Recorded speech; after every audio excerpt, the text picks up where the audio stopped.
মাননীয় বিচারপতি মহোদয় ছিলেন, তারা আমাদের এই কন্টেনশনটা অ্যাকসেপ্ট করেছেন এবং তারেক রহমান সাহেবও এই রায়ের বেনিফিট পাবেন। অর্থাৎ আমরা বলতে পারি যে উনিও এই মামলায় নির্দোষ সাব্যস্তে খালাস হয়েছেন। বাকিটুকু আমার ফ্রেন্ড বলবেন। হ্যাঁ, পুরো মামলার ব্যাকগ্রাউন্ডটা উনি বলবেন। আপনারা জানেন যে 2009 সালের 26শে অক্টোবর এই মামলাটা দুদক দাখিল করে।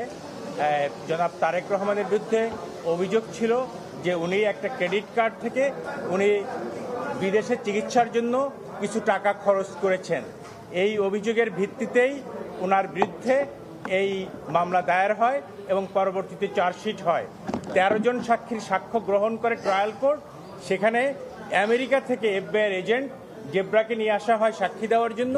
উনি যদিও নিজেকে এক্সপার্ট সাক্ষী দাবি করেছেন, কিন্তু উনি বলেন নাই কোথাও যে জনাব তারেক রহমান বা গিয়াসউদ্দিন আল মামুন মানি লন্ডারিংয়ের সাথে জড়িত ছিল। এবং ট্রায়াল কোর্ট সবকিছু দেখে শুনে 13 জন সাক্ষীর সাক্ষ্য পর্যালোচনা করে জনাব তারেক রহমানকে নির্দোষ প্রমাণিত হয়, ওনাকে বেকসুর খালাস দেন।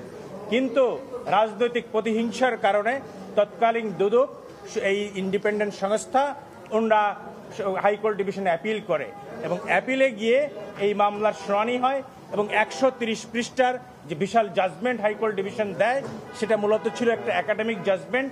এটা আমরা মনে করছি যে জনাব তারেক রহমানকে সাজা দেওয়ার জন্য আইদার কোথাও থেকে ইম্পোর্ট করা হয়েছে অথবা কোনো ভেস্টেড কোয়ার্টারের ইনস্ট্যান্সে এই 130 পৃষ্ঠার জাজমেন্ট লেখা হয়েছিল তারেক রহমানকে সাজা দেওয়ার জন্য। তারই হিসাবে তাকে 7 বছরের সাজা দেওয়া হয় এবং 20 কোটি টাকা ফাইন করা হয়। 20 কোটি টাকা ফাইন করা হয় এবং তৎপরবর্তীতে জনাব কন্টেস্টিং অ্যাপিলেন্ট জনাব গিয়াসউদ্দিন আল মামুন এই লিভ টু অ্যাপিল দায়ের করেন। এই লিভ টু অ্যাপিলের উপরে বিস্তারিত শুনানি হয় অ্যাপিল বিভাগে লিভ গ্রান্টিং এর সময়।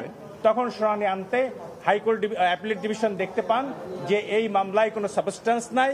এই দুদক যে মামলাটা করেছে, এই মামলাটা দুদকের করার কোনো অথরিটি নাই, আইনগতভাবে এটা অচল, আইনগতভাবে এবং অচল। 2002 সালের একটা রিপিল্ড আইনে এই মামলাটা করা হয়েছিল এবং তারেক রহমান সাহেবের বিরুদ্ধে কোনো অভিযোগই নাই।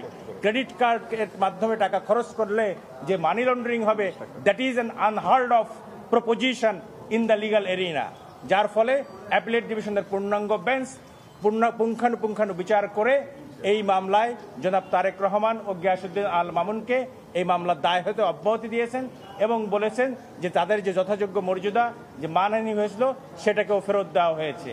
এখানে একটা কথা বলে রাখি, সেটা হচ্ছে যে আপনারা জানেন যে যখন তারেক রহমান সাহেব এই মামলার দায় থেকে অব্যাহতি দেওয়া হয়েছিল ট্রায়াল কোর্টে, তখন সেই বিচারককে ওই অবস্থায় দেশ ত্যাগ করতে হয়েছিল।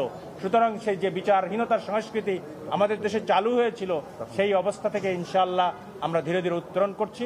আমরা আশা করছি আজকের মতো আগামী দিনেও দেশের মানুষ ন্যায় বিচার পাবে। মূল অভিযোগটা কি ছিল? মূল অভিযোগ ছিল, হাইকোর্ট কি বলেছিল রায় দেওয়ার সময়? হাইকোর্ট রায় দেওয়ার সময় বলেছিল যে জনাব তারেক রহমানের নামে সিঙ্গাপুরের সিটি ব্যাংক থেকে একটা visa supplementary credit card issue হয়েছে।